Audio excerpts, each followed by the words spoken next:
Okay, the first method involves using the volume down key and the side or power key. We tap quickly and there we have this screenshot. Our second screenshot is called gesture capture. It's basically sliding your hand, either this way or that way. There we have this new screenshot. Our second screenshot. We need to go to the notifications panel. We quickly look for one of the hidden functions. We go to the edit buttons function and here we see the screenshot. I'm going to put it first. I'm going to do it and simply by tapping here this other screenshot is also taken. Our next screenshot is called long capture or scroll capture. Do any of the ones mentioned?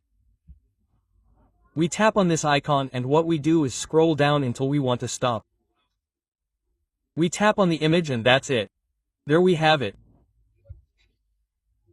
Remember that you'll find all the information in the gallery and from here the device will allow you to do a little bit of everything, including editing everything you want. It will also allow you to share and delete the image itself.